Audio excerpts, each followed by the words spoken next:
Assalamualaikum warahmatullahi wabarakatuh.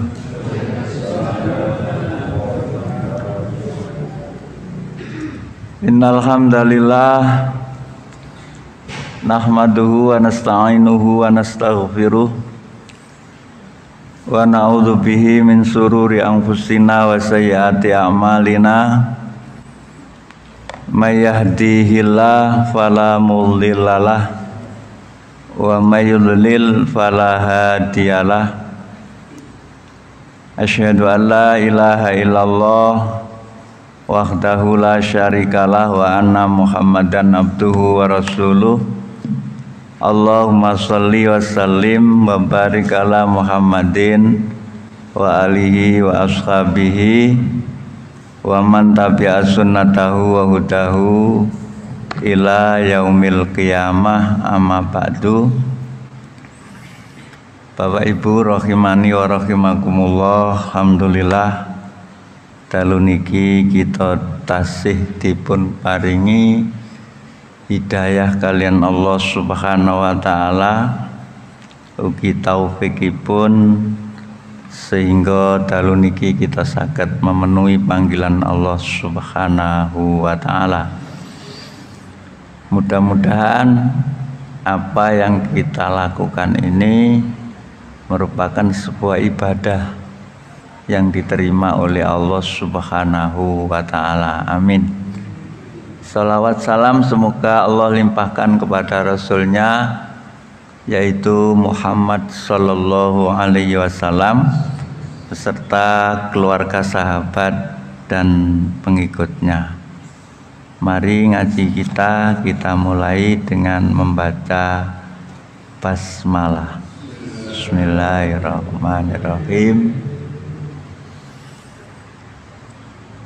Kita baca hadis yang berikutnya, bab izalatin najasah wa bayaniha. Nggih.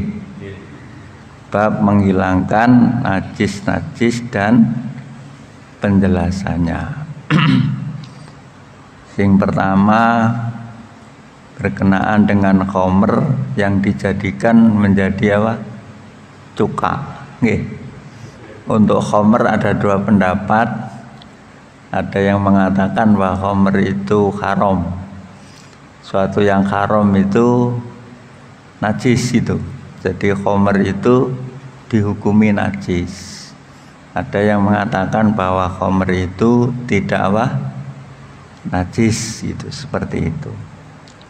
Kalau kita lihat di Bulughul Maram ini dimasukkan dalam kategori yang najis apa enggak? Karena babnya ada izalatin najasa, masuk di kelompok yang najis. Ke sana ya. Jadi ke sana. Wallahu a'lam bishawab. Nggih. Jadi ketika Rasul ditanya tentang khomer yang dijadikan cuka, Rasul mengatakan atau menjawab tidak boleh. Artinya tetap tidak boleh. Innamal khomru wal maisiru wal ansobu wal azlamu rijsun. Kata rijs niku lho sing dadi masalah niku. Rijs niku najis. Ya najis niku apa? Najis secara sesungguhnya atau najis secara maknawi. Nah, ini yang menjadi masalah. Nah, sehingga perbedaan pendapat itu ini sesuatu yang sudah wajar di umat Islam. Tinggal kita mensikapinya, pilih yang mana. Seperti ketika pengharaman khamr itu, ya loh, pengharaman khamr itu kemudian penduduk mana itu waktu itu di Madinah ya, kemudian orang sama membuang khamr di parit-parit itu penuh dengan khamr dan tidak menutup kemungkinan khamr itu memerciki pakaian mereka, tapi Rasulullah tidak memerintah untuk mencucinya. Berarti khamr itu tetap suci. Wallahu alam bisawab. Nggih. Tapi kalau ini kita baca di hadis ini masuk di izalatun najasah, berarti ini dikategorikan ke sana, ke yang najis. Nah, ketika dijadikan menjadi cuka dari yang najis itu, Rasul menjawab tidak boleh. Ya, seperti itu. Yang kedua, hadis tentang larangan Rasulullah, larangan Allah dan Rasulullah tentang apa? Daging keledai negeri. Ya. Innallaha wa rasulahu yanhayanikum an luhumil humuril ahliyah fa innaha wa rijsun. Sesungguhnya Allah dan Rasulnya kedua-duanya melarang kamu dari daging-daging keledai negeri, karena sesungguhnya daging-daging keledai negeri itu rijsun. Kata rijs itu rijsun, najis, muttafaqun alaih ya. Nah, kalau kita lihat di dalam surat Al-Baqarah itu yang diharamkan Allah itu hanya berapa? 4 ya. Al-Quran itu kan ya, An-Nahl 115, Al-An'am 145. Itu semuanya kalau kita lihat yang diharamkan oleh Allah itu hanya berapa? 4. Innama harrama alaikumul, pertama al-maitah, bangkai. Dikecualikan bangkai apa? Belalang dan bangkainya ikan. Ya, ini. Kemudian yang kedua, wadama, darah. Dikecualikan 2 darah. Apa itu? Hati dan limpa. Di dalam hadis, ukhilat lana maitatani wadamani. Telah dihalalkan bagi kita 2 bangkai dan 2 darah. Fa amal maitatani al-jarad wal khud. Adapun dua bangkai adalah belalang, bangkainya belalang, dan bangkainya ikan yang hidup di air itu ya, ikan. Itu halal, bangkainya halal. Apa? Ikan paus ya termasuk ikan. Pokoknya bangkainya ikan itu semua ikan. Wa tahuru ma'uhu al-khillu maitatuhu. Ketika Rasul ditanya tentang laut itu, Rasul menjawabkan huwa at-tahuru ma'uhu. Airnya suci, al-khillu maitatuhu, bangkainya pun halal. Iya, ikan ya, halal, pokoknya ikan. Ya, itu. Jadi yang pertama bangkai, yang kedua darah, yang ketiga walahmal khinzir, daging babi, daging babi. Ini sudah maklum bagi kita semua ya. Kemudian yang keempat, wa ma uhilla li bihi li ghairillah. Dan binatang yang disembelih li ghairillah, menyebut nama selain asma Allah. Nah, ini 4 ini. Lah bagaimana dengan al-khumur al-ahliyah? Al-khumur al-ahliyah. Kok di sini ada yanhayanikum, melarang. Allah dan Rasulnya melarang kamu an luhumil khumuril ahliyah. Kalau dengan menggunakan metode tarjih ya, menguatkan salah satu hadis ini berlawanan dengan kalimat innama harrama alaikumul maitata wadama walahmal khinjir wa ma uhilla bihi li ghairillah. Sesungguhnya Allah itu hanya innama kula ajidu fima ukhiya ilayya muharraman ala ta'imin yat'amuhu illa ayakuna maitatan au daman masfuhan au lahmahin zirin nggih. Terus au napa niku au fisqan uhila li ghairillahi bi. Jadi semuanya kalau kita lihat itu 4 itu. 4. Jadi pertama itu bangkai, yang kedua darah, yang ketiga apa? Babi, itu daging babi yang disebut oleh Allah itu lahma khinjir. Ya dagingnya, karena orang pada umumnya makan daging, bukan makan tulangnya kan ya. Ya, kemudian binatang yang disembelih menyebut selain nama Allah. Itu haram. Nah, kalau seperti itu kemudian ini bertentangan dengan itu, menggunakan metode tarjih, menguatkan yang kuat, maka hadis ini tidak dipakai. Ya halal ngono. Ya. Ini pertama. Kalau menggunakan metode al-jam'u wa taufik, al-jam'u apa? Wa taufik, menghimpun kedua hadis ini kemudian digunakan, dipakai keduanya, maka pengharaman Allah pada Al-Quran itulah yang dipakai. Kemudian larangan Rasulullah di dalam hadis itu adalah larangan, bukan haram, tetapi apa? An-nahyu ya, tidak litakrim, tapi untuk pelarangan yang sifatnya makruh. Napa? Makruh. Jadi ini kalau menggunakan metode al-jam'u wa taufik, maka daging keledai negeri itu dihukumi apa? Makruh. Ya, makruh. Kalau menyembelih, ya, lupa tidak menyebut bismillah. Bagaimana kalau menyembelih lupa tidak menyebut basmalah?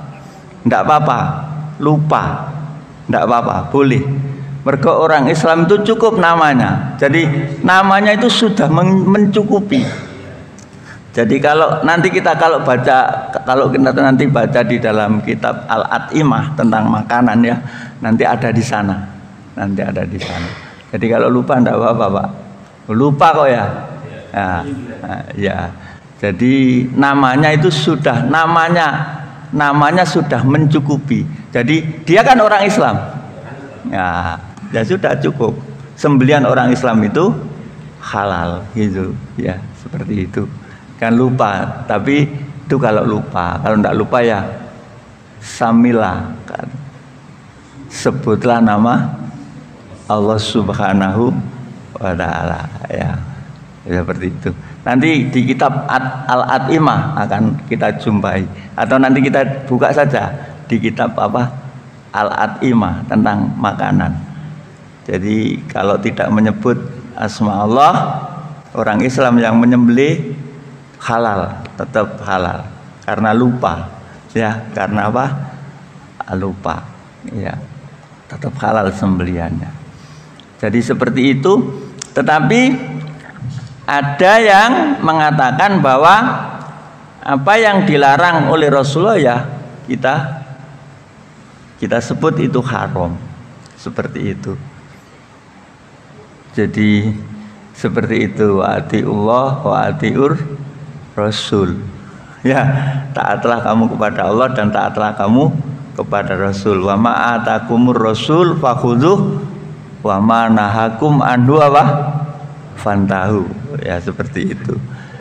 Jadi apa yang disampaikan oleh Rasul kepadamu ambil, laksanakan, dan apa yang Rasul larang untuk kamu maka berhentilah kamu, tinggalkan, maksudnya seperti itu.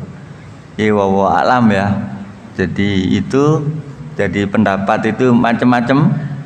Yang pertama tadi kalau metode tarjih apa humuril ahliyah itu halal. Kalau menggunakan metode al-jam'u wa taufik itu berarti humuril ahliyah itu adalah makruh, seperti itu.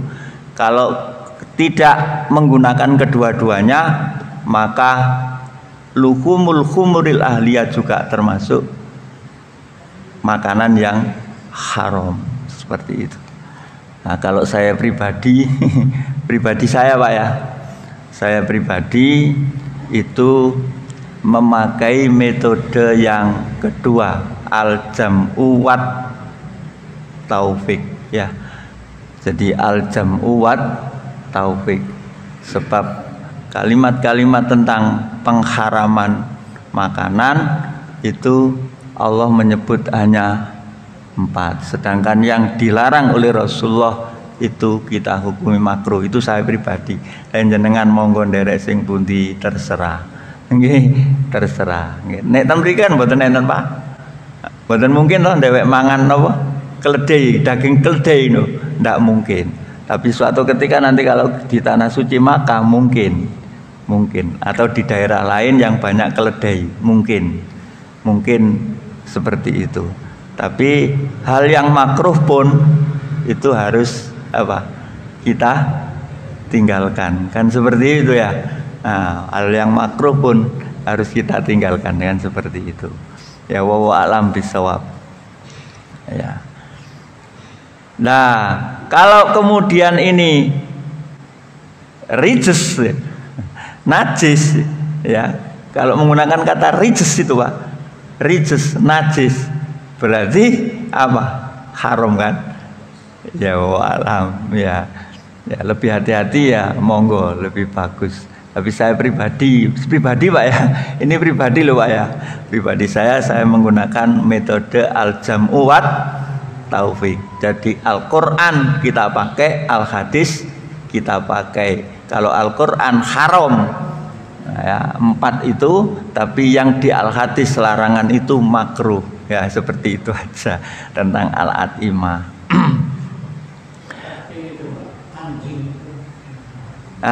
Anjing. Tentang anjing itu seperti itu Pak. Ya. Naha Rasulullah SAW angkuli di apa itu? Nabin minas sibak ya. Jadi Rasulullah SAW itu melarang ya, dari setiap yang bergigi apa? Taring, dari binatang buas. Ya, binatang buas. Anjing itu salah satu dari binatang apa? Buas itu. Kemudian bagaimana tentang anjing ini? Ya, seperti itu Pak ya. Kalau naha itu dipakai naha larangan lit takhrim, lalil karohah ya, maka hukumnya haram anjing. Tetapi kalau naha itu menggunakan metode al-jam'u wa taufik, maka itu makruh. Seperti itu, Pak. Ya, alam. Tapi mayoritas jumhur itu mengatakan anjing itu haram. Haram karena itu tadi. Haramnya itu karena dia punya siung, gigi apa?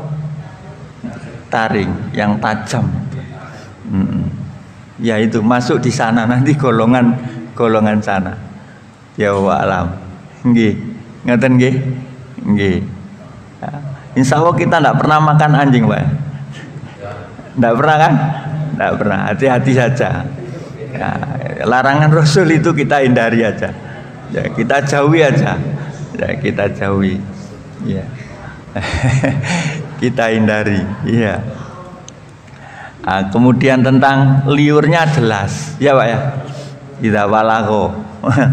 Kalau anjing itu menjilat fi ina ya akadikum pada bejana salah satu di antara kamu ayyaghsilahu sab'ah marroh itu ya. Berarti liurnya anjing itu najis ya. Cara membasuhnya yang dijilat itu dibasuh sampai 7 kali. Kata. Hah? Kata.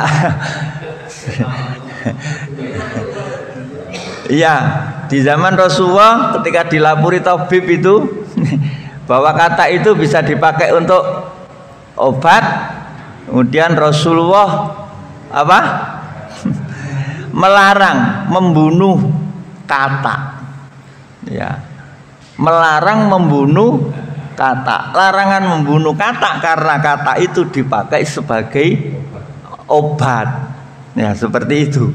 Dipakai sebagai obat. Oleh itu maka ya membunuh tidak boleh. Membunuh tidak boleh. Ya. Otomatis dimakan tidak boleh. Iya seperti itu. Kalau kita baca di dalam kitab fikih nanti kalau sudah atimah saja Pak, ini an-najasah dulu. Nanti kita atimah nanti kita bahas itu.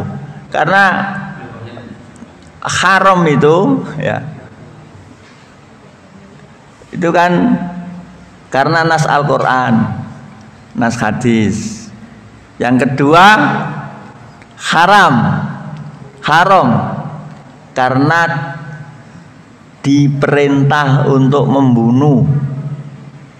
Ada haram karena sebab dilarang membunuh. Ini nanti kita bahas di atimah saja ya, tentang apa? Makanan ya. Ini tentang izalatun najasah ya, menghilangkan najis. Kalau di sini ritsun ya berarti daging-daging keledai negeri itu dihukumi apa? Najis. Itu kalau ritsun, rijes itu najis. Ya, seperti itu. Nah. Jadi pada hadis kedua itu larangan memakan daging keledai negeri karena dia rijes. Kalau rijes, najis itu berarti kotoran yang apabila kena badan kita maka kita wajib untuk mensucikannya, dan apabila kena pakaian kita maka wajib pula mensucikannya. Jadi kita harus bersih dari itu ya, baik tubuh kita maupun pakaian kita. Itu namanya najis. Kalau tidak ada perintah untuk mensucikannya itu bukan najis ya. Hanya saja itu kotor gitu aja. Kotor tapi tidak apa? Najis.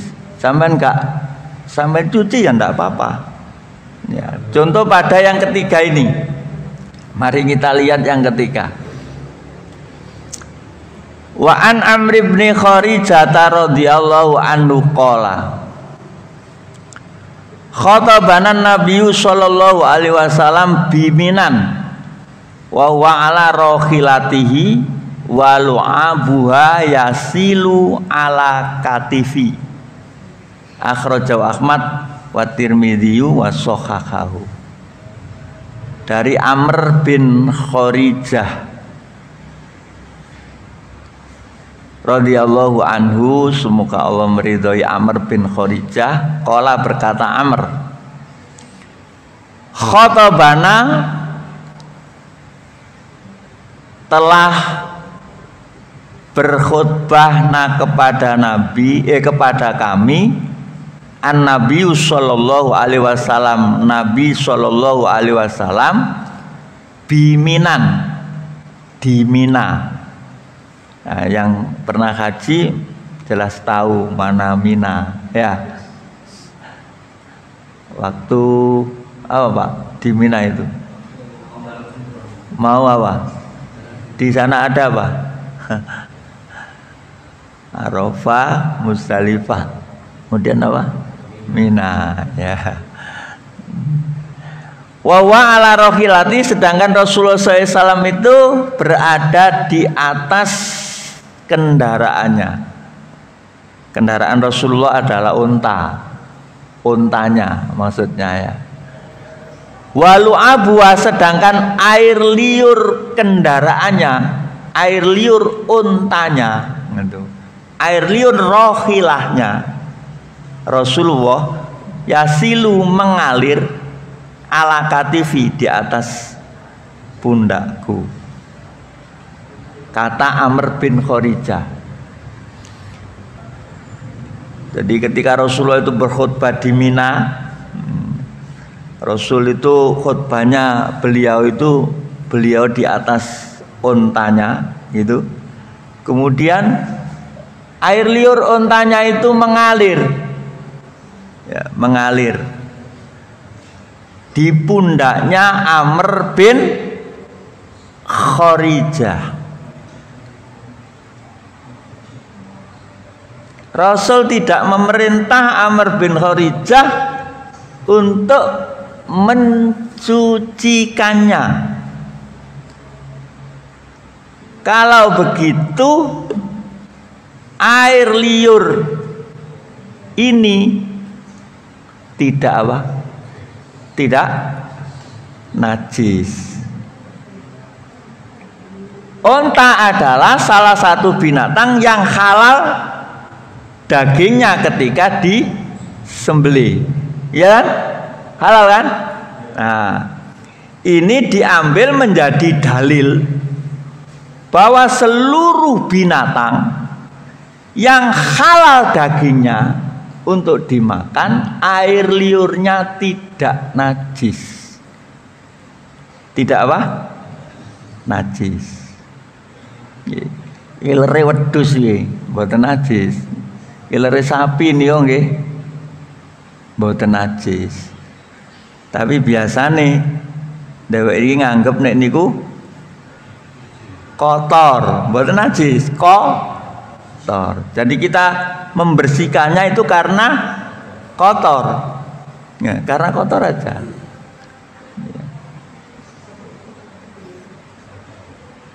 Dan tidak ada kewajiban untuk mensucikan pakaian yang kena air liurnya binatang yang halal dagingnya. Gitu.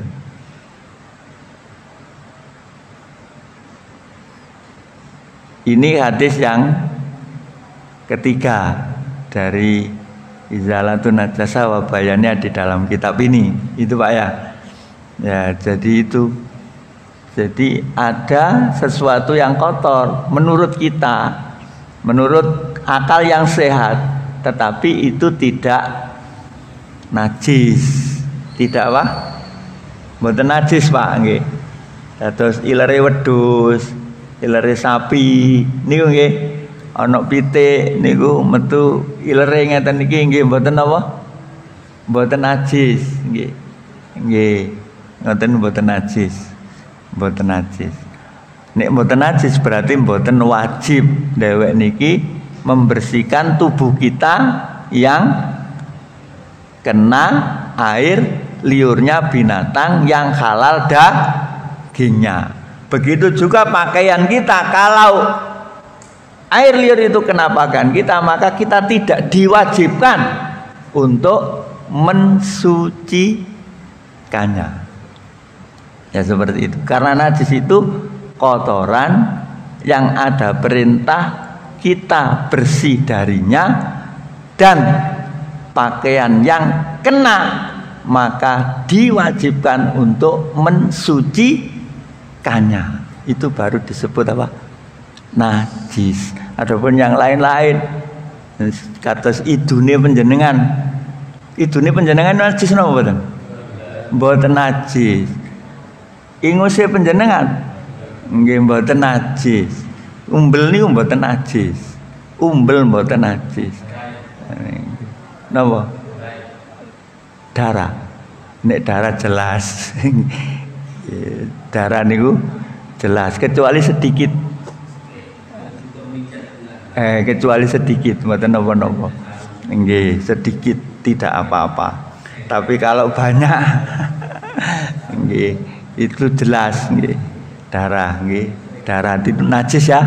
Darah itu najis nggih. Nek darah najis kecuali sedikit. Sulit menjaganya. Nggih mboten napa-napa, dimaafkan. Ndak apa-apa. Nggih. Lah terus pundi nek memane kok awak dhewe iku ana idu ngono. Utawa dhewek ngiler netes ngoten terus pundi? Non nek nurut kita nggih kotor ngoten wae nggih. Wis kotor. Nggih, cici nah. Dhewek iki ngoten nggih. Tapi kita tidak diwajibkan untuk mensucikannya. Tidak diwajibkan. Kita pakai untuk sholat, tidak apa-apa. Sah sholat kita. Sah sholat kita. Ono umbel nok kene dibuat nang ngene, Pak. Enak to ya? Gak tetap sholat. Lho nggih wong serat-serat piye, Pak? Ewo to, Pak. Ngene ae. Engko nek gak ngono kan meler tutuk kene nggih. Netes nang kene kan ya mani-mani niki nih. Seruatnya tetap sholat. Napa? Nggih. Karena apa? Itu tidak najis. Sholat kita tetap sah. Tuh kan ngoten. Nggih, pun. Paham niki nggih? Nggih. Terus ilre kewan sing halal dipangan daginge iku ora najis. Dalile niku nalika Rasul khutbah wonten ing Mina, Rasul tasik tenggene kendaraane napa? Ilere napa niku ontane niku mili nemplek ten pundake Amr bin Kharijah. Rasul mboten merintah Amr bin Kharijah niku supados nyuceni pundak sing kena ilere unta. Hadis nomor sekawan. Wa Aisyah radhiyallahu anha qalat ngendika Aisyah kana ana sapa Rasulullah sallallahu alaihi wasallam iku yaghsilu wa salah yaghsilu niku napa mencuci ya Rasul almania air napa sperma nggih mani sumaya khruju banjur miyos kemudian beliau keluar ila sholati untuk sholat fidzalika saubi pada pakaian itu wa ana sedangkan aku Aisyah angduru aku melihat ila asaril ghusli pada bekas apa cucian itu. Jadi tasik teles ngoten Pak ketok nggih. Nggih. Di Rasul niku nate mencuci air mani. Setelah mencuci pakaian yang kena air itu, air sperma itu, kemudian Rasul keluar untuk melaksanakan ibadah sholat tetap dengan pakaian itu. Nah, Aisyah itu melihat bekasnya, bekas apa? Cuciannya itu. Jadi bekas cucinya itu dilihat oleh Aisyah radhiyallahu anha. Muttafaq alaih. Wali muslimin, dan menurut Imam Muslim, laqad kuntu afruquhu. Sungguh benar-benar aku afruquhu, menggosoknya. Gosok ngoten. Aisyah itu, aku menggosoknya. Aisyah yang menggosok. Digosok-gosok apa, Pak?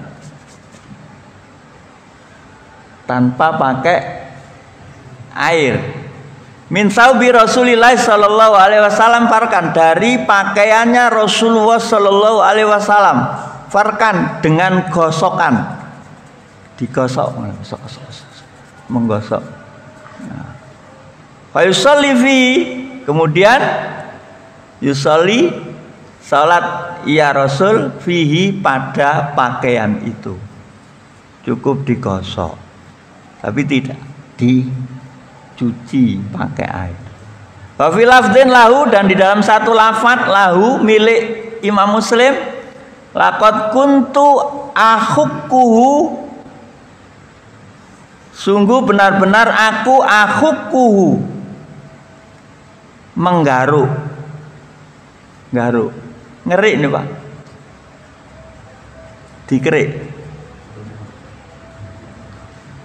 Akhukkuhu, mengerik akuhu akan mani, yabisan, dalam keadaan kering. Air mani itu dalam kondisi apa?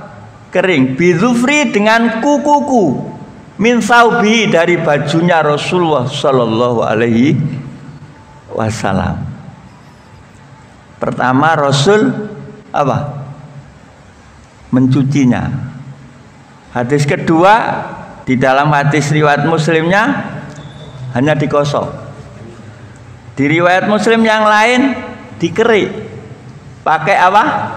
Kukunya Aisyah radhiyallahu anha.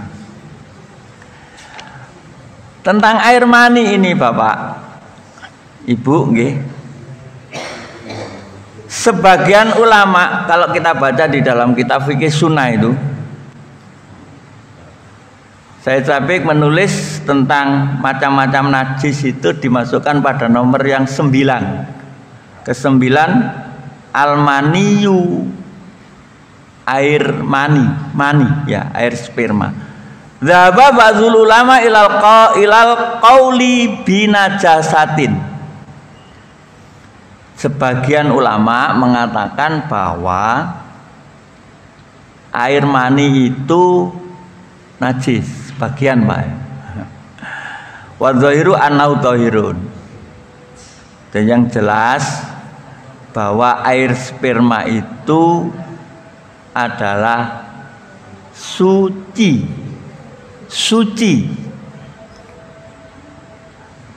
Seandainya tidak suci, maka Aisyah tidak akan menggaruk dan Rasulullah tidak akan sholat, karena dari garukan itu masih ada bekas yang belum hilang. Kalau ini najis, mestinya harus hilang. Kemarin kita bicarakan itu 3 sifatnya. Apanya? Warna, bau, rasa. Warna jelas masih ada.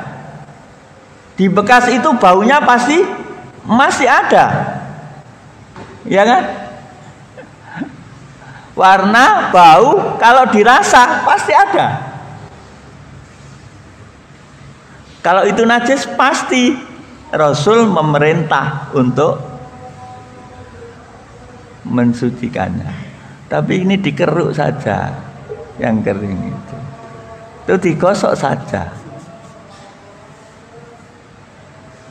sehingga jumhur ya, mayoritas para alim itu berpendapat bahwa air mani itu adalah suci. Lah kok Rasulullah kok membasuh? Ya seperti itu tadi, Pak. Tidak berarti Rasul itu membasuh itu mencucinya itu najis. Tidak berarti seperti itu. Seperti apa?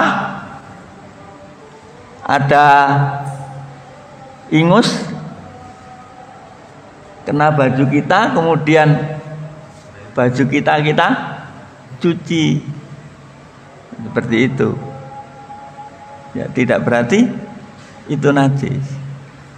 Tetapi walakin yustahabu ghusluhu idza kana ratban. Disunahkan mencucinya apabila air mani itu dalam kondisi basah. Ya, apa? Ratban itu apa? Basah. Wa farquhu in kana yabisan, dan mengeriknya disunahkan mengeriknya kalau dalam keadaan air mani itu kering. Jadi kalau basah itu disunahkan untuk mencucinya, seperti Rasulullah ketika itu mencuci. Dicucinya itu dalam kondisi apa? Basah. Dikeriknya dalam kondisi kering. Aisyah yang mengeriknya. Qalat Aisyah radhiyallahu anha, kuntu afrukul maniya min saubi Rasulillah sallallahu alaihi wasallam idza kana yabisan.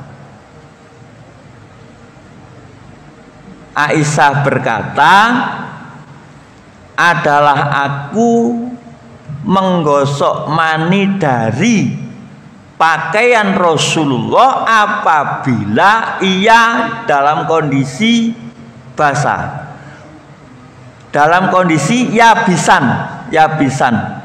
itu apa, Pak? Kering, ya, kering, dan kering diosok-osok nih, Pak, diosok-osok.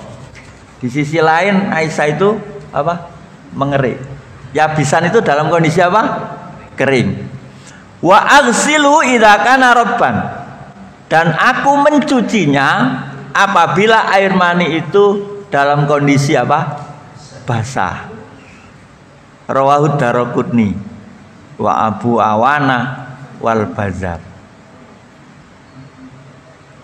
Nggih.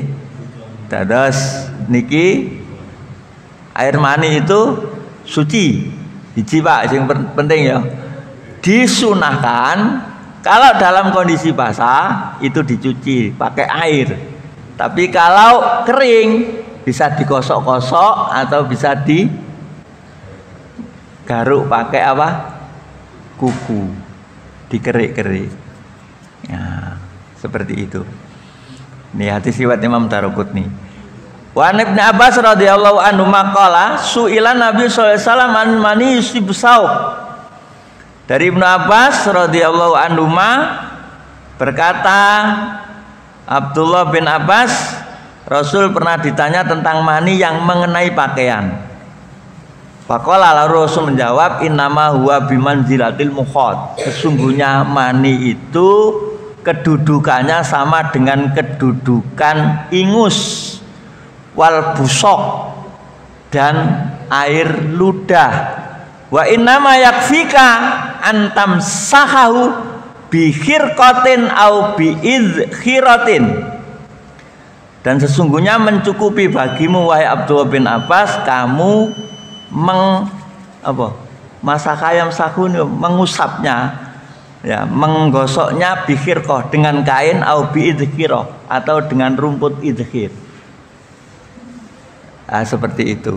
Berarti kembali ke sini, hadis yang keempat, Rasul mencuci mani itu bukan berarti bahwa mani itu najis. Mani itu adalah suci. Cuma ketika mengenai pakaian kita, sedangkan dalam kondisi apa? Basah, maka disunahkan, mustahab, disunahkan untuk dicuci. Tapi kalau dalam kondisi kering, cukup di apa? Kerik saja. Demikian Pak ya. Ada pertanyaan tentang ini? Tidak ada ya? Ya cukup ya tentang hadis nomor 3 dan 4. Karena pada saat ini kita melanjutkan di nomor 3 dan di nomor 4. Semoga Allah Subhanahu wa taala menambahkan ilmu kepada kita bersama atau memperkuat ilmu yang sudah kita pelajarinya. Subhanakallahumma wa bihamdika asyhadu alla ilaha illa anta astaghfiruka wa atubu ilaik. Assalamualaikum warahmatullahi wabarakatuh.